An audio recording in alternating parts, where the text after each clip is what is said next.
अगर आप ये रिकॉर्डिंग सुन रहे हैं, तो शायद आप भी मेरी तरह क्यूरियस थे। और क्यूरियोसिटी कभी-कभी इंसान को जिंदा नहीं छोड़ती। मैं आपसे एक रिक्वेस्ट करता हूं, इस वीडियो को एंड तक देखो और वीडियो अच्छा लगे तो लाइक एंड सब्सक्राइब करना ना भूले। लेकिन एक बार भी पीछे मत मुड़ना, क्योंकि जो मेरे साथ हुआ वो सिर्फ एक कहानी नहीं है, वो एक वार्निंग है। ये सब शुरू हुआ एक छोटे से गांव के पुराने घर से। बारिश की रात थी, बिजली चमक रही थी। लोग कहते थे वो घर खाली है, लेकिन अजीब बात यह थी, अंदर कभी हवा की आवाज नहीं आती थी, जैसे घर सांस ले रहा हो।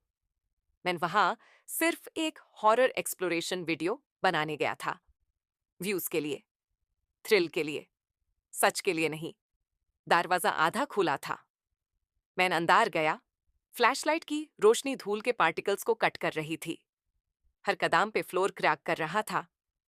फिर मैंने उसे देखा। रूम के बीच एक पुरानी वुडन टेबल और उसके ऊपर एक कैसेट प्लेयर और उसके अंदर एक टेप। रेडिंग से लिखा था, टेप 13, डू नॉट प्ले।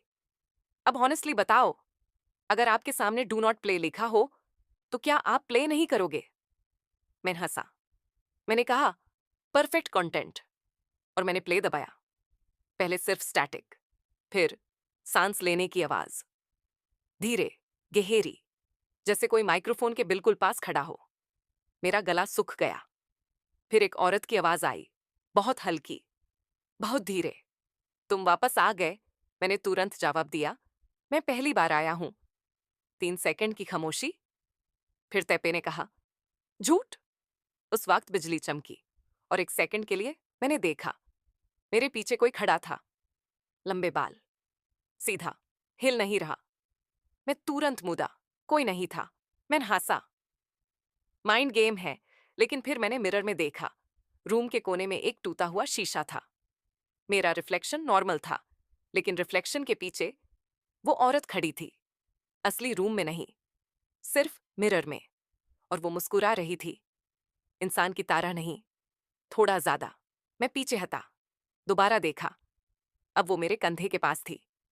उसका चेहरा पले, आंखें दिख नहीं रही, सिर्फ एक लंबी मुस्कान।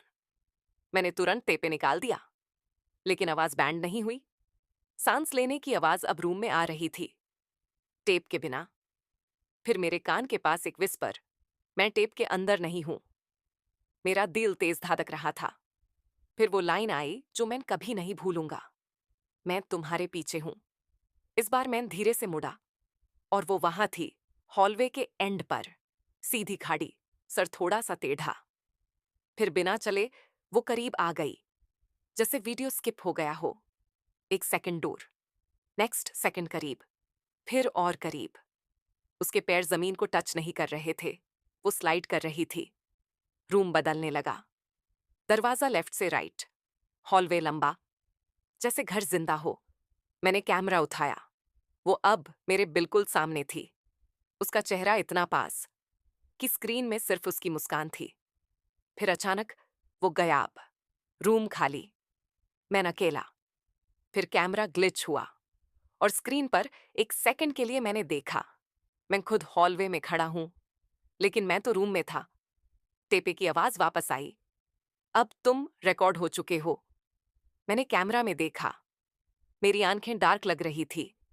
मुझे याद नहीं मैं कब मुस्कुराया, लेकिन रिकॉर्डिंग में मैं मुस्कुरा रहा था और बोल रहा था, अब 14 होगा। कैमरा गिर गया, स्क्रीन ब्लैक, सिर्फ सांस की आवाज। अगर आप ये सुन रहे हो तो शायद टेपे खत्म नहीं हुआ। शायद वो अब भी रिकॉर्ड कर रहा है। शायद हर बार जब कोई इस स्टोरी को सुनता है, वो लिस्ट में ऐड हो जाता है। आज रात 3:53 पर अगर आपको अपने रूम में हल्की सी सांस की आवाज आए, तो पीछे मत मुड़ना। और अगर आपको अपनी ही आवाज किसी और जगह से सुनाई दे, तो जवाब मत देना, क्योंकि टेप 13 कभी मिला नहीं। वो बस लोगों को रिकॉर्ड करता रहा। और शायद अब आपका नंबर है। Pause for seconds. इस वीडियो को बैंड करने से पहले सिर्फ एक बार धीरे से पीछे देखो। अगर कोई नहीं है तो लकी हो, अगर कोई है तो शायद 14 शुरू हो चुका है। Play again.